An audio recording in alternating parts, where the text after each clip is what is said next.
ببتدي اللايف النهارده وبقول اهلا بكم في مصر.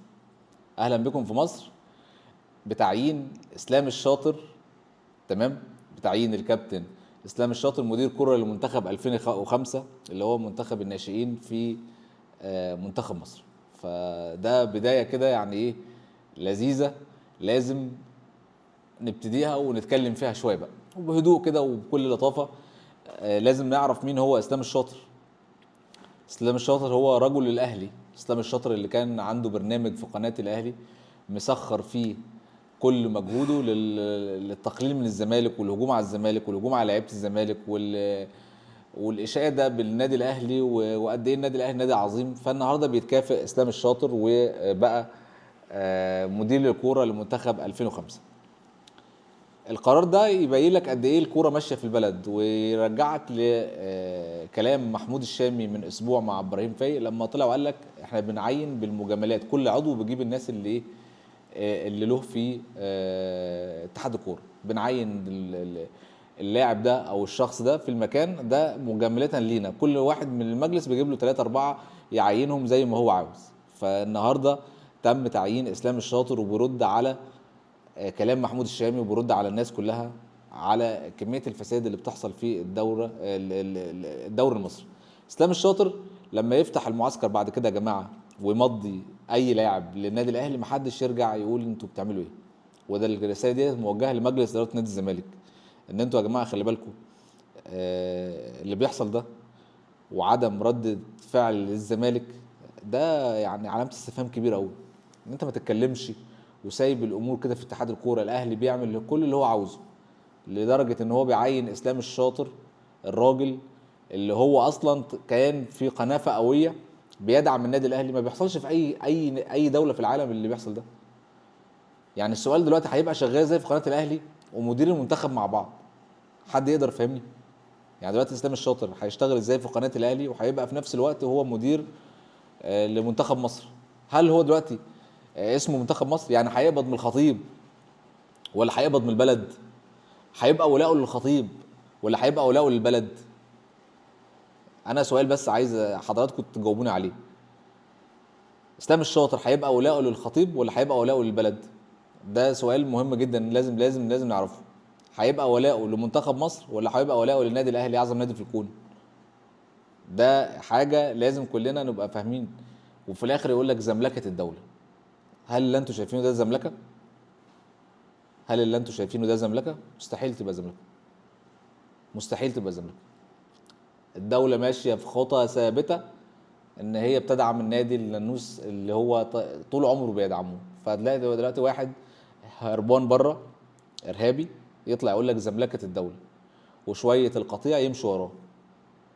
تخيل دلوقتي احنا لو عيننا حد من قناه الزمالك مثلا، يعني مثلا خالد الغندور اتعين مدير ايام لما كان في قناه الزمالك. دلوقتي قناه الزمالك ما فيهاش حد، يعني انا مش لاقي مثل في قناه الزمالك اضربه ان هو يشتغل بره. لقيت مثلا خالد الغندور لما كان شغال في قناه الزمالك هو دلوقتي متعين مدير لاي منتخب من المنتخبات السنيه اللي موجوده في مصر. كان الاعلام الاهلاوي هيعمل ازاي؟ النادي الاهلي كل يوم بيطلع بيان، كل يوم بيان للحكام. النهارده بنطلع بيان للتسنين ومش عارف ايه، والنادي الاهلي ومصلحه الكره في مصر. الاهلي طلع يعني جنون العظمه عند الكابتن الراجل بتاع معهد التعاون ده هيأ له ان هو متحكم في كل حاجه في مصر. ما انت لما تحس ان انت عامل زي الاخطبوط كده ماسك كل حاجه في المنظومه دي وبتحركها، فانت جنون العظمه بياخدك. فبتلاقي مجرد نادي رياضي في مصر بيدي بيدي تعليمات بيدي تعليمات للناس تشتغل ازاي. للناس تشتغل ازاي. حد بيقول لي هي الاداره نايمه ليه وفين من الحمله اللي على الزمالك؟ هو المفروض الجمهور اللي يجيب حق النادي وهم ساكتين. انا شايف ان هم ساكتين، ومجلس اداره نادي الزمالك ما بيردش على الحملات الاعلاميه اللي موجوده، ولا بيرد على القرارات اللي بتتاخد من اتحاد الكوره اللي كلها تعريض للاهلي. كلها تعريض للاهلي. فانت هتلاقي الناس كلها دلوقتي بتشتغل لمصلحه النادي الاهلي. طب حضرتك فين؟ مفيش. طب حضرتك بتعمل ايه؟ مفيش. طب النهارده احنا هناخد اجراء او هنقول بيان او المتحدث الرسمي هيطلع يرد على تعيين اسلام الشاطر، او هنتخذ اجراء ضد تعيين واحد مشجع اهلاوي متعصب وبيشتغل في قناه الاهلي وبيقبض من الاهلي ان هو يتعين مدير لمنتخب مصر؟ هو انت مش عايز اي حد يتعامل من الاهلي؟ لا يا حبيبي، عين اي حد، اي حد له في سلك. اسلام الشاطر ده مرن امتى مثلا، او كان مدير امتى في اي فريق في الكوره؟ فانت المنتخب مصر دلوقتي واتحاد الكوره بيعمل كوادر للنادي الاهلي. ماشي، انت بتعمل كوادر النادي الاهلي، انت بتعمل كوادر النادي الاهلي. فانت دلوقتي الكابتن بيبو اللي انا ما اعرفش ايه قوته في مصر، ان هو بيعين ناس في المنتخبات وبيعين ناس في الفرق وبيعين ناس في اللجان وبيعين ناس في الاتحاد الافريقي. انا مش عارف يا جدعان ايه قوه بيبو ان هو يعمل كده. ومين صاحب قرار تعيين الولد ده في الاتحاد الكوره في المنتخب؟ انا عايز اعرف مين في اتحاد الكوره صاحب قرار تعيين اسلام الشاطر. يعني اتحاد الكوره لسه له شهر ويقفل خلاص، المجلس ده ماشي. مين صاحب قرار تعيين اسلام الشاطر؟ محمد بركات؟ هل محمد بركات هو صاحب تعيين اسلام الشاطر؟ ما هي مش ماشيه غير كده، وبتعليمات من بيبو، وبتعليمات من بيبو. فانت عندك الاهلي النهارده قدر ان هو يدخل اسلام الشاطر ويبقى مدير منتخب مصر. اي لاعب في فرقه 2005 اعتبره في الاهلي، اي لاعب في فرقه 2005 اعتبره في الاهلي. وهيتقال للعيبه كده على فكره انت لو ما مضيتش الاهلي اسلام مش هياخدك المنتخب. هي كده يا جماعه، هي كده. انت عايز تقنعني مثلا ان اسلام الشاطر ده عنده قدرات عظيمه وخبرات عظيمه في عالم الاداره وراجل عنده من الخبرات اللي تخليه في المنصب ده؟ مستحيل. متعين في المنصب ده بالكوسه، اسلام الشاطر متعين في المنصب ده بالكوسه. انا والله ما كنت طالع النهارده، بس موضوع اسلام الشاطر ده استفزني جدا. فاكرين المعسكرات اللي كانت بتتفتح للقيعي زمان؟ وزمان ايه، لغايه اخر معسكر اهو، اخر معسكر الاهلي لو عايز يدخل اي لعيب، اي لعيب يمضي معاه هيدخل وهيعمل اللي هو عاوزه، هيدخل هو اللي يعمل اللي هو عايزه. هو مش محتاج دلوقتي حبيبي، تعال عشان انت الاهلي، وهيمضيك الاهلي، هيمضيك الاهلي بكل سهوله، بكل سهوله. فانت دلوقتي لازم تفهم ولازم تعرف ان النادي الاهلي بيشتغل على حته ان هو بيسيطر على كل حاجه في البلد، في الكوره يعني بيسيطر على كل حاجه في البلد، وعايز ياخد كل حاجه في البلد له هو بس، وده حقه. طب انا فين بقى ومجلس ادارتي فين من التعامل مع الموضوع ده؟ يعني انا فين ومجلس ادارتي فين في التعامل مع الموضوع ده؟ انت لازم تستعد لانتخابات اتحاد الكره ورابطه الانديه من دلوقتي. طيب انت دلوقتي هتسكت على اللي حصل ده؟ طب هل المتحدث الرسمي بتاعنا او اي حد من النادي، او مفيش بيان، مفيش حد يطلع يتكلم، مفيش حد يقول ايه التهريج اللي بيحصل ده؟ مفيش. ما عندكش انت اي اساليب تضغط بيها على الناس دي؟ ويا جماعه احنا كل يوم، انا هفضل بقى اتكلم في الحكايه دي كل يوم؟ هو كل يوم احنا هننضرب على قفانا ونسكت كل يوم؟ جايب لك مشجع بياخد فلوس من محمود الخطيب في قناه الاهلي معينه مدير كوره هناك.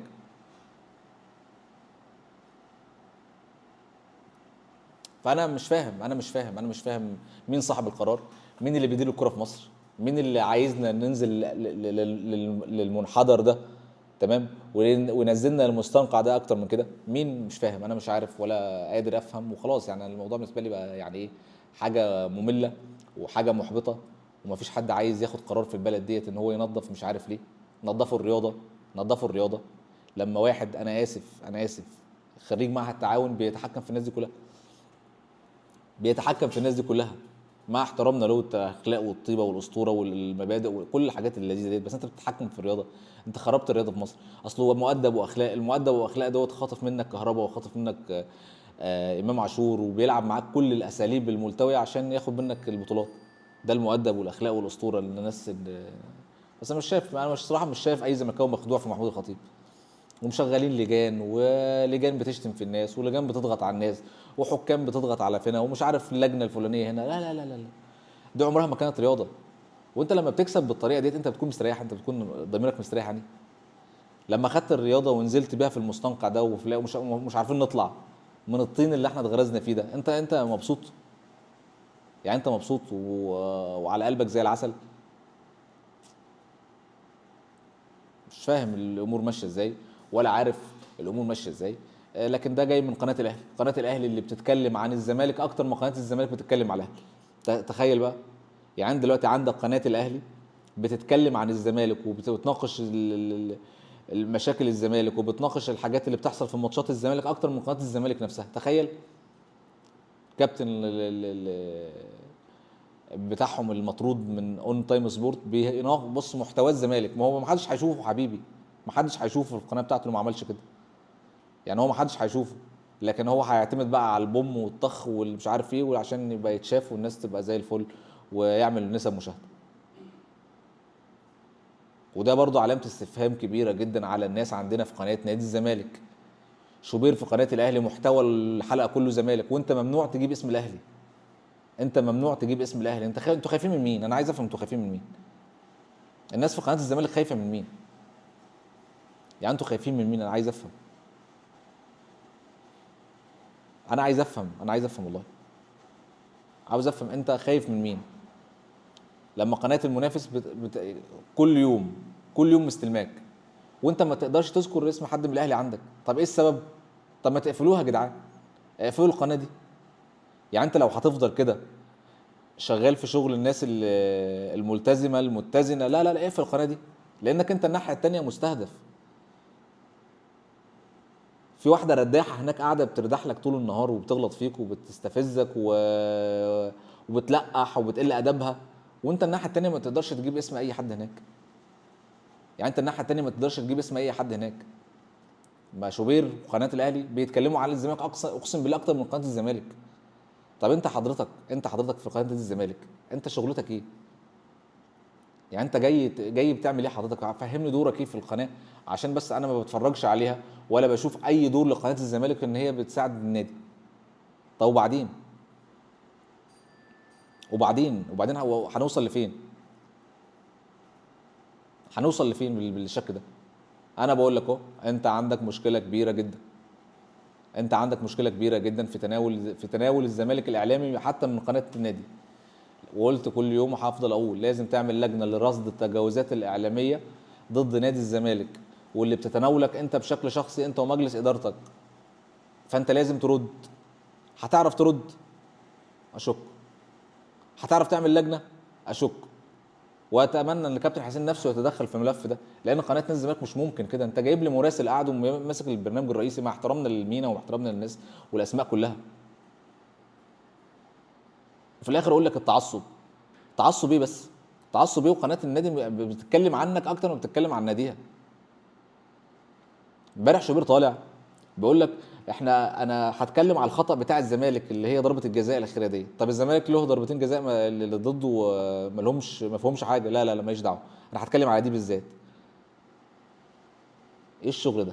وجايبين لك في قناه الاهلي واحد اسمه علي زين. علي زين ده دوبلير، جايبينه بيقول لك مسؤول بطوله الانتر كونتيننتال. والراجل ده وهو اصلا ده دوبلير، جاي في المكان ده دوبلير. جابوه قبل كده مش عارف مختص لجنه ايه، ومش عارف جابوه قبل كده مختص لجنه ايه. عايزين يفهموك ان دي بطوله بالعافيه، وعايزين يفهموك ان البطوله دي عظيمه بالعافيه. ايه يا جماعه؟ يا جماعه ايه الشغل الرخيص ده؟ العيب مش عليكم والله. العيب مش عليكم. مش كانوا بيقولوا في حاجه اسمها اكواد اعلاميه؟ طب فين الاستاذ كرم جبر اللي كان بيقول لك التعصب ايام مرتضى منصور واللي بيحصل؟ طب ماشي، طب هو بيحصل تعصب تاني اهو. ما هو بيحصل تعصب تاني اهو يا فندم. بيحصل تعصب تاني اهو. ولا انتوا مثلا انا مش فاهم انتوا شغالين ازاي والله. انا ما بقتش فاهم اي حاجه، ولا في قناه النادي فاهم حاجه. طب انا ممنوع اجيب اسم الاهلي، وممنوع اسير التعصب، وممنوع اتكلم على الاهلي عشان التعصب. طب هو ممنوع عليا والاهلي مش ممنوع؟ لما جايبين واحد له فضايح قد كده على اليوتيوب طول النهار مستهدف الزمالك، لما تصريحات الحكام والتصريحات بتاعه الصحفيين اللي هم بياخدوها عندهم ديت مش بتصير التعصب؟ امال انا لو اتكلمت عليه هيحصل؟ طب انا ساكت ليه؟ طب هو قناتي ساكته ليه؟ انا قناه نادي الزمالك ساكته ليه؟ انا عايز افهم والله. يعني قناه نادي الزمالك ساكته ليه؟ طب انا هفضل ساكت كده على طول؟ مش قادر افهم بالظبط. آه، احنا رايحين فين؟ وبعدين بقول لك الزمالك قاطع الاعلام. طيب قطعت الاعلام، انا قلت بس خلاص قناه النادي بقى هيبقى في حاجات حصريه ليها وهنتكلم في قناه النادي.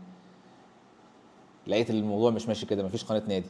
قناه النادي مش هترد، والناحيه التانيه عمال يضرب فيك. طب انت بتضربني وانا مش عارف اضرب. طب انا ما بضربش ليه؟ طب انا ايدي متكتفه ليه؟ انا ايدي متكتفه ليه ومش قادر ارد على شوبير ولا ارد على اعلام الاهلي ليه؟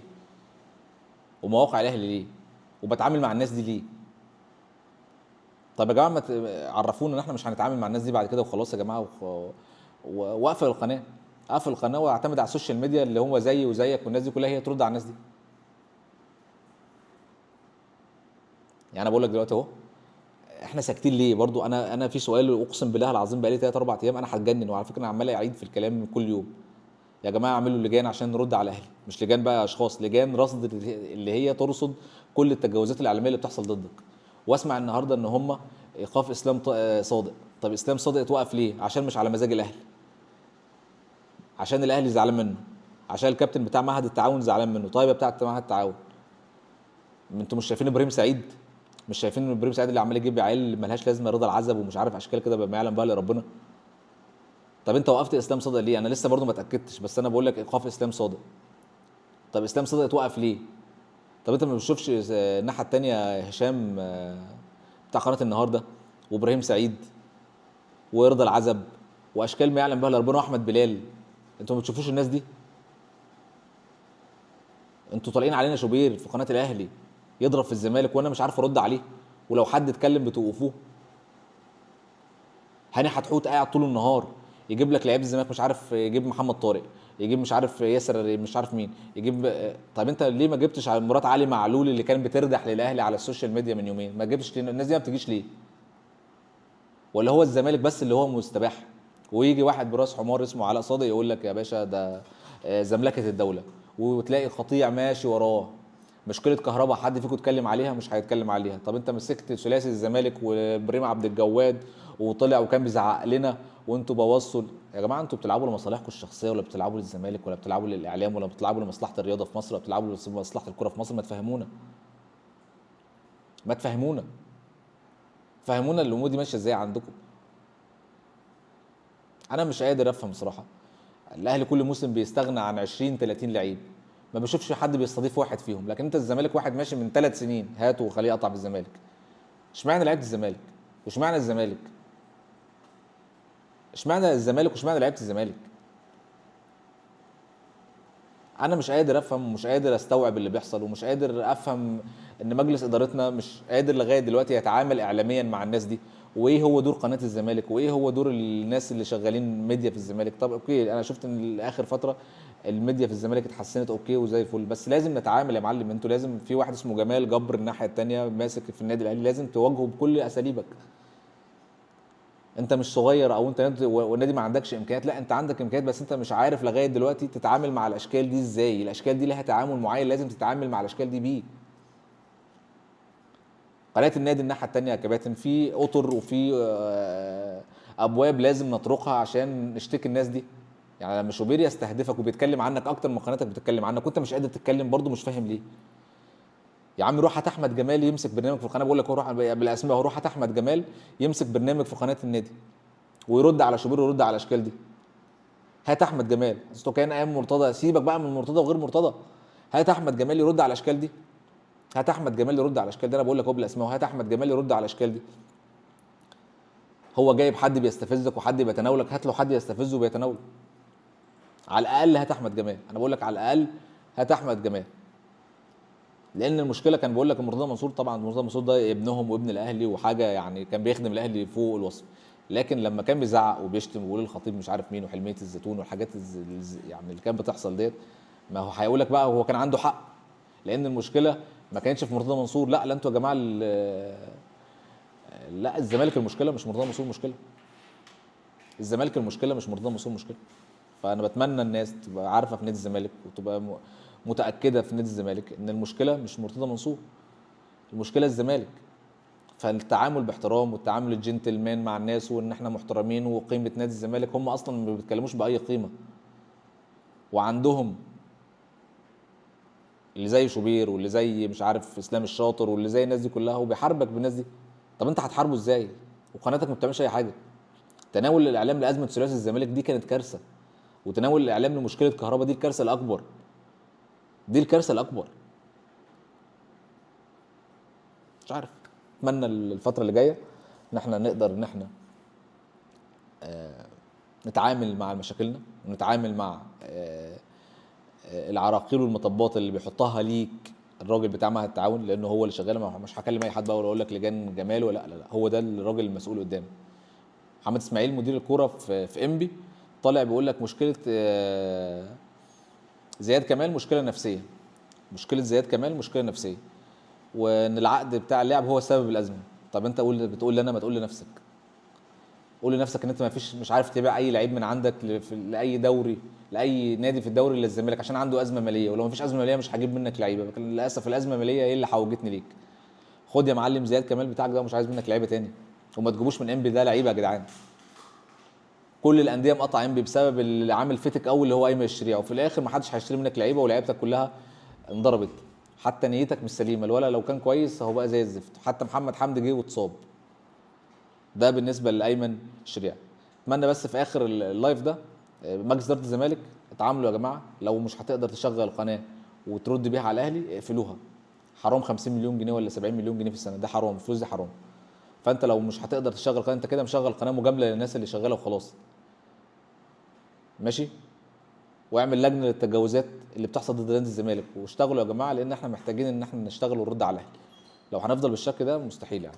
حبيت بس اقول الكلمتين دول. ولازم نشتكي الاهلي ونشتكي قناه الاهلي ونشتكي كل الاعلاميين الفسده دول للمجلس الاعلى للاعلام. ما ردوش عليك وما اتخذوش اجراء. عندك قناتك، عندك سوشيال ميديا النادي، رد بنفس الاسلوب. حبيت بس اتكلم الكلمتين دول، لان بصراحه انا مش عاجبني التناول الاعلامي لقناه النادي وسكوتها، سكوتها يعني عن مهازل بتحصل، وانا مش قادر ارد عن نفسي ولا قادر ادافع عن الناديه. طب انا قاعد بعمل ايه؟ يلا، السلام عليكم.